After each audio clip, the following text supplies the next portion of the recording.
Welcome to TNPSC GK Times. இன்றைக்கி நம்ம பார்க்க போகிற கரண்ட் அஃபேர்ஸ் சர்வதேச ஊழல் குறியீடு 2024 ஆண்டுக்கான கரப்ஷன் பர்செப்ஷன் இண்டெக்ஸை டிரான்ஸ்பரன்சி இன்டர்நேஷ்னல் அப்படிங்கிற பன்னாட்டு அமைப்பு வெளியிட்டிருக்கு. 1995 முதல் இந்த அறிக்கையை இந்த அமைப்பு ஆண்டுதோறும் வெளியிட்டு வருது.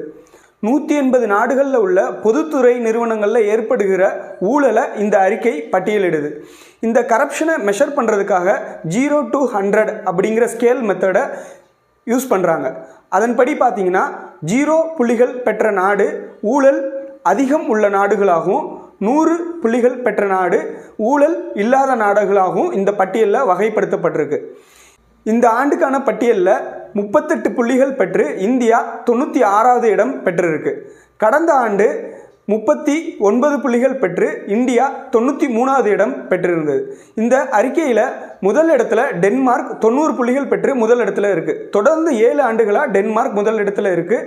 டென்மார்க்குக்கு அடுத்தபடியாக 2வது இடத்துல ஃபின்லாண்டும் 3வது இடத்துல சிங்கப்பூரும் இருக்குது.